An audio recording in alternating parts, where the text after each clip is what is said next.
नमस्कार बच्चों, अपन पढ़ रहे थे एनएमआर स्पेक्ट्रोस्कोपी और एनएमआर स्पेक्ट्रोस्कोपी में अपन ने पढ़ा था कि नंबर ऑफ सिग्नल्स कैसे निकालते हैं। ये अपन पूर्व वीडियो में पढ़ चुके हैं। संकेतों की संख्या कैसे निकालते हैं, पोजीशन ऑफ सिग्नल्स या केमिकल शिफ्ट जिसको अपन बोलते हैं, जिसको डेल्टा से लिखते हैं, ये भी अपन पढ़ चुके कि रेफरेंस टीएमएस से सिग्नल के बीच की दूरी केमिकल शिफ्ट कहलाती है। आज अपन पढ़ेंगे इंटेंसिटी ऑफ सिग्नल्स।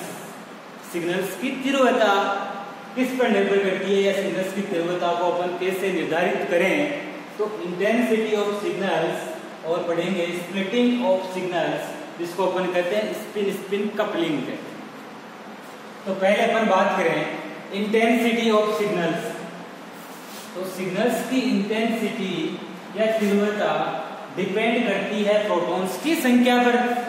जितने ज्यादा किसी कार्बन के पास प्रोटॉन होंगे, उस कार्बन के लिए उस प्रोटॉन्स की इंटेंसिटी उतनी ही, सिग्नल जो प्राप्त होगा उसकी इंटेंसिटी उतनी ही ज्यादा होती है। तो अपन ये कहें कि intensity of signals, intensity of signals proportional to number of protons. Protons की संख्या जितनी ज्यादा होगी उसकी इंटेंसिटी सिग्नल की उतनी ही अधिक प्राप्त होती है। जैसे अपन बात करें, जैसे एक एग्जांपल लिखूं मैं कि CH3 CH2 Cl, ये कोई प्रोटॉन।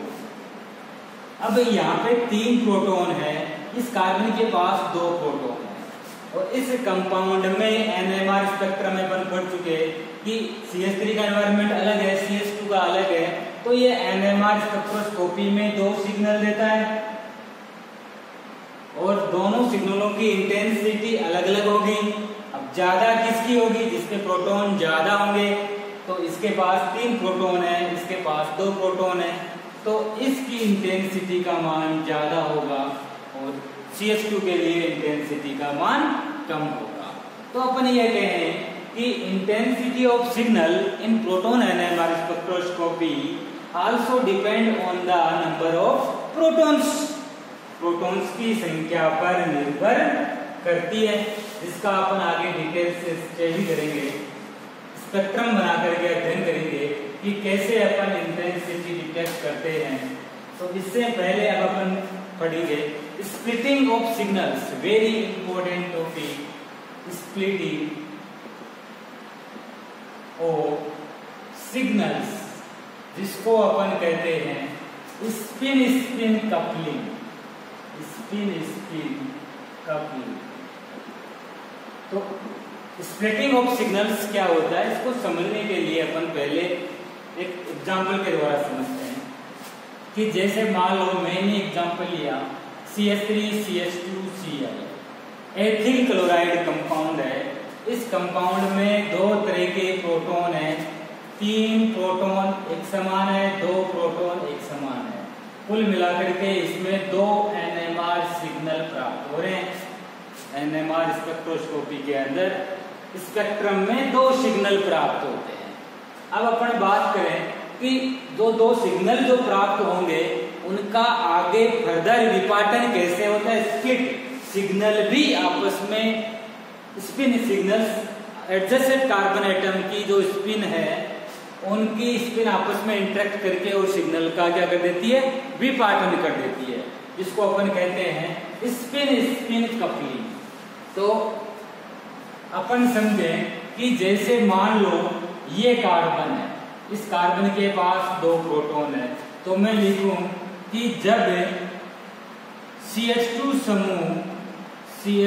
समूह अनुनाद में आता है, अनुनाद का मतलब कंपन, रेजोनेंस में आता है।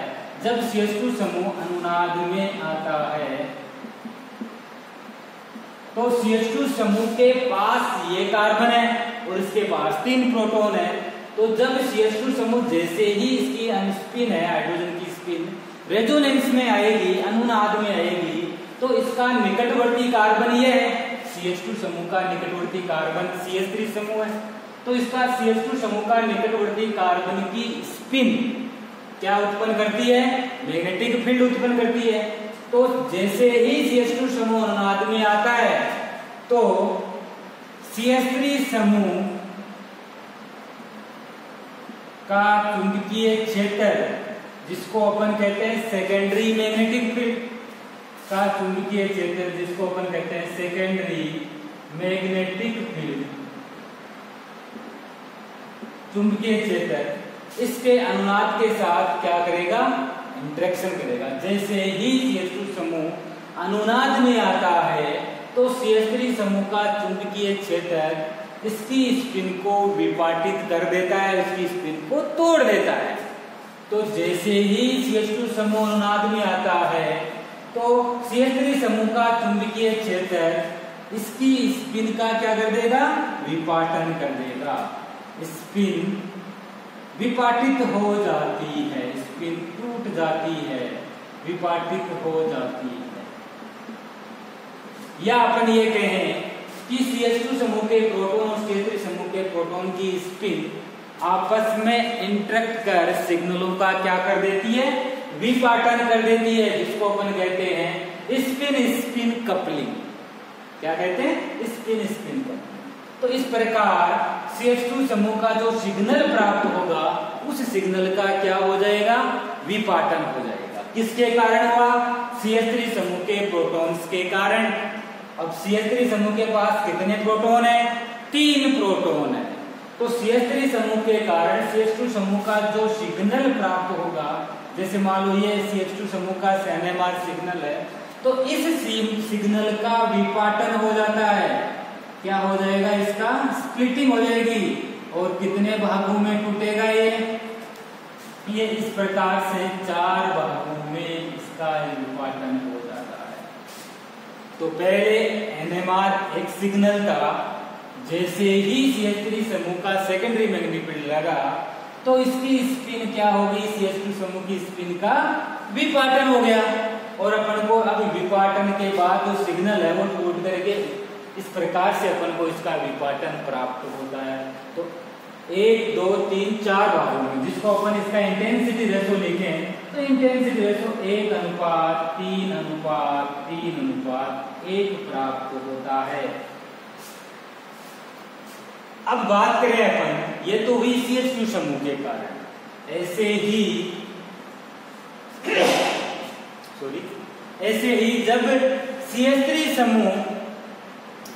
समूह अनुनाद में आता है, जब CH3 समूह अनुनाद में आता है, अनुनाद में रेजोनेंस में होता है या अनुनाद में आता है, तो CH2 समूह के प्रोटॉन के कारण उत्पन्न सेकेंडरी मैग्नेटिक फील्ड इसकी स्पिन का विपाटन कर देता है।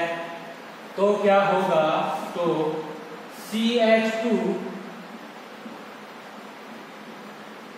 समूह का चुंबकीय क्षेत्र इसकी स्पिन का क्या कर देगा? स्प्लिटिंग कर देगा, स्पिन का विपाटन कर देता है, स्पिन का विपाटन कर देता है, जिसके कारण क्या होगा? इस CH2 समूह के कारण जो सिग्नल प्राप्त होगा अपन को, जैसे मान लो ये NMR सिग्नल प्राप्त हुआ और जैसे ही ये अनुनाद में आता है तो CH2 समूह का चुंबकीय क्षेत्र इसकी स्पिन का विपाटन कर देता है और इसको किस प्रकार से तोड़ देता है? इस प्रकार से 3 भागों में इसको विपाटित कर देता है, जिसका इंटेंसिटी रेशो 1:2:1 प्राप्त होता है।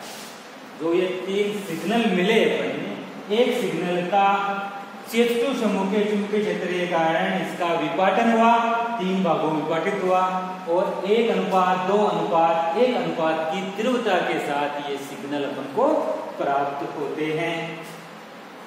क्लियर? तो ये तो हुई इसकी थ्योरी, भाई कैसे विपाटन होता है। अब अपन एक संक्षिप्त रूप में याद रखने के लिए इस प्रकार से अपन बोल सकते हैं कि CH2 और CH3 समूह के कारण जो सिग्नल प्राप्त होते हैं, जैसे मान लो अपन को इस कार्बन का सिग्नल जो प्राप्त होगा, विपाटित सिग्नल, वो इस समूह के निकटवर्ती कार्बन के प्रोटॉन्स के कारण प्राप्त होता है। और उनकी संख्या का निर्धारण कैसे करते हैं? जितने प्रोटॉन है उसमें इस सूत्र की सहायता से एक जोड़ देते हैं तो अपन को सिग्नल्स प्राप्त हो जाते हैं।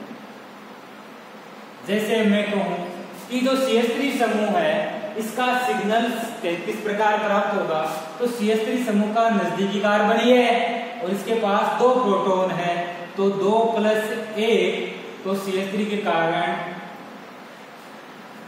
3 सिग्नल्स, विपाटित सिग्नल प्राप्त होंगे, जिसको बोलते हैं ट्रिपलेट प्राप्त होगा। ट्रिपलेट प्राप्त होता है जिसका इंटेंसिटी रेशियो 1:2:1 होता है।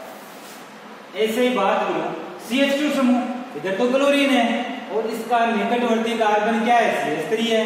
तो इस CH2 समूह के कारण अपन को जो सिग्नल प्राप्त होगा वो कैसा प्राप्त होगा? 3 हाइड्रोजन निकटवर्ती कार्बन के पास 3 + 1, इसका मतलब 4 सिग्नल प्राप्त होगा, 4 भागों में बटा हुआ, इसको अपन बोलेंगे क्वाड्रेट सिग्नल अपन को प्राप्त होता है, जिसकी इंटेंसिटी रेशियो 1:3:3:1 प्राप्त होती है। क्लियर? तो अपन इसको ऐसे समझें और अच्छे से समझते हैं इसको कि स्प्लिटिंग ऑफ सिग्नल या स्पिन कपलिंग क्या होती है। तो इसमें अपन ये लिखें कि जो निकटवर्ती कार्बनों के प्रोटॉनों की स्पिन जब अनुनाद में होती है तो निकटवर्ती कार्बन के प्रोटॉन्स के कारण उत्पन्न चुंबकीय क्षेत्र उसकी स्पिन का विपाटन कर देता है, या अपन कहें निकटवर्ती कार्बन के प्रोटॉन्स की स्पिन आपस में इंटरेक्ट करके और सिग्नल का विपाटन कर देती है, जिसको अपन स्पिन कपलिंग कहते हैं। क्या कहते हैं? स्पिन कपलिंग कहते हैं। अब अपन स्पेक्ट्रम बनाए, वेरी इंपॉर्टेंट बात। CH3 CH2 Cl, ethyl chloride भी ले लेते हैं अपन, एथिल क्लोराइड। अब एथिल क्लोराइड में 2 प्रकार के प्रोटॉन है, इसका मतलब इसका NMR स्पेक्ट्रम अपन बनाए तो रेफरेंस TMS लेते हैं और इधर डेल्टा का मान 0 से लेके 10 तक, ऊपर फ्रीक्वेंसी मेगाहर्ट्ज में होती है। ओके, तो इससे 2 सिग्नल। अब पहले कौन सा सिग्नल प्राप्त होगा? इधर प्रोटॉन ज्यादा है, इसका मतलब केमिकल शिफ्ट का मान कम होगा, तो वो TMS के पास में प्राप्त हो गया, तो एक सिग्नल तो ये प्राप्त हुआ, और दूसरा सिग्नल B के कारण तो ये दूसरा सिग्नल प्राप्त हो गया हमको। तो ये तो CH3 प्रोटॉन्स के कारण सिग्नल है और ये CH2 प्रोटॉन्स के कारण सिग्नल है। अब एक चीज इंपॉर्टेंट ध्यान रखना है कि प्रोटॉन्स की संख्या ज्यादा है उसका सिग्नल पहले प्राप्त होगा, अब फील्ड क्षेत्र में सिग्नल प्राप्त होगा। प्रोटॉन्स की संख्या कम है या इससे निकटवर्ती जो ग्रुप जुड़ा हुआ है वो इलेक्ट्रॉन खींचने वाला ग्रुप है, इलेक्ट्रॉन विड्रॉइंग ग्रुप है, तो भी अपन को डाउन फील्ड में सिग्नल प्राप्त होता है। तो जो स्पेक्ट्रम है इसका इधर वाला क्षेत्र कहलाता है up field region, up field region कहलाता है, और जो इधर का क्षेत्र है इसको कहते हैं down field region, down field region. अब देखो बेटा 2 सिग्नल प्राप्त हुए। अब स्प्लिटिंग ऑफ सिग्नल्स, इनका जो सिग्नल 2 प्राप्त होंगे वो किस रूप में होंगे? डबलेट होंगे, ट्रिपलेट होंगे, क्वाड्रेट, क्विंटेट, हेक्सटेट, सेप्टेट, इस प्रकार से इनका सिग्नल प्राप्त होगा। तो वो कैसे निकाले अपन? तो इसका स्पेक्ट्रम बनाए अपन, एथिल क्लोराइड का NMR स्पेक्ट्रम बनाए, तो इस प्रकार से अपन स्पेक्ट्रम बना सकते हैं। पैमाना अपन को पता ही है, इधर TMS लेते हैं, इधर डेल्टा का मान 0 से लेकर के 10 ppm, इसमें लेते हैं ppm, पार्ट्स पर मिलियन में लेते हैं। इधर फ्रीक्वेंसी लेते हैं मेगाहर्ट्ज में, मेगाहर्ट्ज। अब देखो बेटा सबसे पहले सिग्नल अपन को अब फील्ड रीजन में प्राप्त होगा CH3 समूह के कारण, लेकिन इसका तो एक सिग्नल मिलेगा, इसका विपाटन इस निकटवर्ती कार्बन के प्रोटॉन्स के कारण होता है। तो इसका निकटवर्ती कार्बन ये है तो इसके पास 2 प्रोटॉन है, तो कितने भागों में बटेगा? 2 + 1, 3 भागों में। 3 भागों में जो सिग्नल बढ़ता है उसको कहते हैं ट्रिपलेट। तो जो ए सिग्नल प्राप्त होगा वो इस प्रकार से 3 भागों में विभाजित सिग्नल प्राप्त होगा। तो ये तो हुआ अपना पूरा ए सिग्नल। CH3 प्रोटॉन्स के कारण इस प्रकार का ट्रिपलेट सिग्नल प्राप्त होगा। क्लियर। अब बात करें CH2 के कारण। अब CH2 का निकटवर्ती कार्बन ही है जिससे 3 हाइड्रोजन जुड़े हुए। तो ये CH2 का जो सिग्नल मिला अपन को ये कितने भागों में विभाजित हुआ? तो 3 + 1 मतलब 4 भागों में विभाजित मिलेगा। और 4 भागों में विभाजित मिलेगा जिसका इंटेंसिटी रेशो होता है 1:3:3:1। तो अपन को इस प्रकार से सिग्नल 4 भागों में विभाजित सिग्नल प्राप्त होगा। तो ये पूरा सिग्नल है बी के कारण। तो ये जो सिग्नल मिला ये तो अपन को मिला CH3 ग्रुप के लिए, ग्रुप का सिग्नल है। और ये जो सिग्नल है वो CH2 समूह का सिग्नल है। तो इस प्रकार NMR स्पेक्ट्रम प्राप्त होता है। क्लियर। अब अपन और एग्जांपल से इसको और अच्छे से समझते हैं। हाँ, एक चीज और ध्यान अपन को रखनी है कि जो इंटेंसिटी रेशो, जैसे मान लो 3 भागों में बटा तो इसका इंटेंसिटी रेशो 1:2:1। तो अपन इसका एक पास्कल ट्राइएंगल हो गया और पास्कल ट्राइएंगल के अनुसार ही इनकी इंटेंसिटी रेशो होता है। स्प्लिटेड जो सिग्नल अपन को प्राप्त होते हैं इनका रेशो पास्कल ट्राइएंगल के अनुसार होता है। इसको पास्कल कोई वैज्ञानिक होगा इसने दिया होगा। तो पास्कल ट्राइएंगल के अकॉर्डिंग इंटेंसिटी रेशो होता है सिग्नल्स का, इंटेंसिटी रेशो। और वो क्या होता है, अगर 1:1 में सिग्नल प्राप्त हो रहे तो इस सिग्नल को कहते हैं डबलेट सिग्नल। क्या कहते हैं इसको? डबलेट, 1:1। यदि 1:2:1 में जो सिग्नल प्राप्त होगा इसको कहते हैं ट्रिपलेट सिग्नल।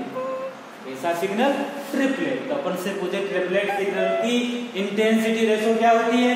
1:2:1 प्राप्त होती है। अगर ऐसा प्राप्त हो 1:3:3:3:1 तो इसको कहते हैं क्वार्टेट सिग्नल।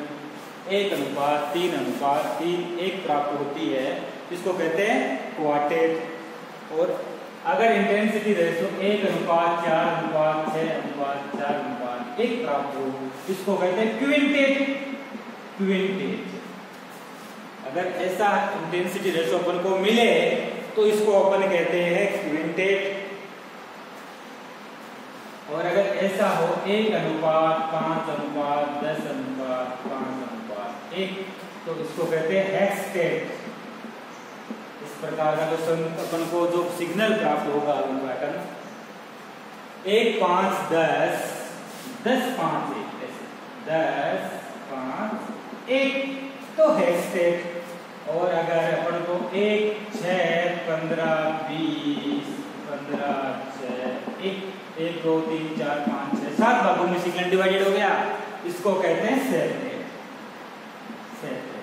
तो ये इंटेंसिटी जो सिग्नल्स प्राप्त होंगे अपन को इस प्रकार से इंटेंसिटी रेशो प्राप्त होता है। किसके अकॉर्डिंग? पास्कल ट्राइएंगल के अकॉर्डिंग। अपन को ध्यान रखना है अभी अगर सिग्नल 2 भागों में बट रहा है तो उसको डबलेट कहते हैं, 3 भागों में बट रहा है ट्रिपलेट, 4 भागों में क्वार्टेट, 5 भागों में क्विंटेट, 6 भागों में हेक्सटेट। अगर 7 भागों में डिवाइडेड हो रहा है और उसकी इंटेंसिटी रेशो निकालनी हो तो वो सेप्टेट सिग्नल होगा और इसका इंटेंसिटी रेशो 1:6:15:20:15:6 प्राप्त होता है। अब इसके अकॉर्डिंग अपन चलते हैं नेक्स्ट एग्जांपल के द्वारा समझते हैं इसको और अच्छे से। नेक्स्ट एग्जांपल अपन ले रहे हैं, जैसे मान लो मैंने एग्जांपल लिया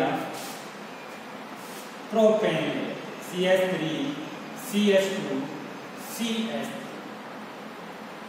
अब इसमें प्रोपेन में ये और ये 3:6 हाइड्रोजन का एनवायरमेंट सेम है। तो जो सिग्नल इन CH3 के कारण होगा वही इन CH3 के कारण, मतलब सेम एनवायरमेंट, इसका अलग एनवायरमेंट है। तो कुल मिला के NMR स्पेक्ट्रोस्कोपी में 2 सिग्नल प्राप्त होंगे। तो इसका अपन स्पेक्ट्रम बनाए, NMR पैमाना बनाए, NMR स्पेक्ट्रम बनाए। तो रेफरेंस TMS केमिकल शिफ्ट का मान 0 से 10 तक लेते हैं डेल्टा ppm में। ऊपर फ्रीक्वेंसी होती है मेगाहर्ट्ज में। अब दो सिग्नल, यहाँ प्रोटॉन ज्यादा है तो पहले CH3 समूह के कारण दो सिग्नल प्राप्त होगा, और इसका नजदीकी कार्बन ये CH2 है और इसके पास दो प्रोटॉन है, तो इसका जो सिग्नल 2+1 मतलब ट्रिपलेट सिग्नल प्राप्त होगा। ऐसा सिग्नल प्राप्त होगा अपन को ट्रिपलेट, जिसकी इंटेंसिटी रेशो क्या होगी 1:2:1, तो ये 1:2:1, ये इंटेंसिटी रेशो ट्रिपलेट सिग्नल प्राप्त हुआ। बी जो सिग्नल प्राप्त होगा, ये तो ए सिग्नल अपन को CH3 समूह के कारण सिग्नल प्राप्त हुआ ट्रिपलेट। क्यों? क्योंकि इसके नजदीक कार्बन ही है, इससे आगे नहीं जाना है अपन को, इसके से डायरेक्ट जुड़ा हुआ कार्बन के हाइड्रोजन देखें, तो इससे डायरेक्ट ये कार्बन जुड़ा हुआ है, इसके बाद दो हाइड्रोजन, और इंटेंसिटी सिग्नल का विभाजन कैसे होगा n+1 से, नंबर ऑफ हाइड्रोजन +1, तो 2+1 3, इसका मतलब ट्रिपलेट सिग्नल प्राप्त होगा। अब बात करें इसकी, अब इससे डायरेक्ट दो कार्बन जुड़े हुए हैं, इधर CH3 समूह है, इधर CH2 समूह है, इधर 3 हाइड्रोजन, इधर भी 3, तो टोटल कितने हुए 3 है 3 6, तो इसका सिग्नल कितने भागों में बटेगा 6+1 7, और 7 का मतलब सेप्टेट सिग्नल प्राप्त होगा अपन को, जिसका इंटेंसिटी रेशो इस प्रकार से होता है 1 6 15 20 15 6 1, तो मैं लिखूं 1 6 15 20 15 6 1, इस प्रकार से सिग्नल विपाटित सिग्नल अपन को प्राप्त होगा। ये किसके कारण मिला? ये बी के कारण जो सिग्नल प्राप्त होगा उसका विभाजन इस प्रकार से होता है।